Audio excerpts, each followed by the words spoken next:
Сумочка-аксессуар, который сделает каждый всего лишь за 10 минут. Нам понадобится толстая пряжа, которой мы будем вязать только руками. Я заказала себе бархатную. Очень интересно посмотреть, каким получится изделие из такой пряжи.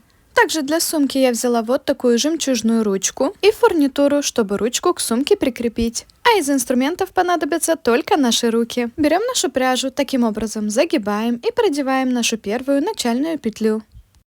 И дальше мы будем продевать и формировать новые петли, чтобы у нас получилась цепочка из воздушных петель. Момент, на который нужно обратить внимание, это стараться делать петли одинакового размера. Так узор будет смотреться красивее.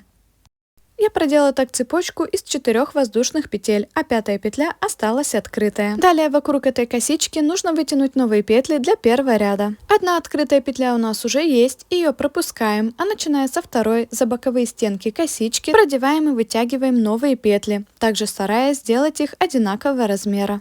Есть 4 открытые петли с одной стороны, далее разворачиваюсь и продеваю еще 4 петли с другой стороны, также за вот эти боковые стенки косички. После чего я вытянула все петли, я немного распрямляю их, чтобы они полностью проделись. И вот что должно было получиться: 8 открытых петель по кругу. Перед тем как продолжить, я переворачиваю вязание и прячу кончик, продевая его в эти соединения между петлями. Оставшийся маленький кончик можно пришить. И начинаю вязать первый ряд. Я буду продевать новые петли таким же образом, как продевала до этого. Только теперь я их продеваю не за боковые стенки косички, а в имеющиеся открытые петли. Так я продеваю 4 петли с одной стороны, затем разворачиваюсь и еще 4 петли с другой стороны. Готов мой первый ряд. Вот что должно было получиться. И дальше я продолжу так продевать по 8 петель в каждом ряду. По кругу всего 4 ряда. Вязание будет немножко скручиваться и становиться непонятным, но потом мы его вывернем. Я провязала 4 ряда, вот как мое вязание пока что выглядит на лицевой стороне. Если заглянуть внутрь, то вот такой у нас рисунок. Находим внизу начальную цепочку из воздушных петель, от нее вверх считаем 1, 2, 3, 4. 4 закрытых ряда и 5 с открытыми петлями. Далее выворачиваем вязание на лицевую сторону.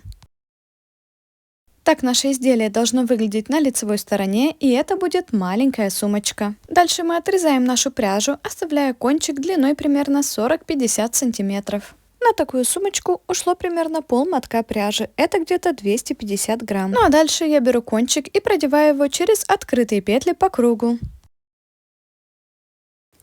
Сначала продеваю через первые 4 петли, затягиваю и добавляю фурнитуру. У меня это вот такой прямоугольник, за который я буду крепить ручку сумки. Также можно взять и круглое что-то. Затем продолжаю продевать кончик через оставшиеся 4 открытые петли. И затягиваю. Распрямляю и поправляю петли, чтобы они красиво легли. И добавляю второе крепление для ручки.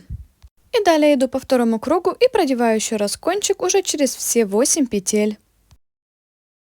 После этого вывожу кончик внутрь сумки, делаю аккуратный узелок, чтобы закрепить, а оставшийся кончик можно спрятать, продев петли или зашить.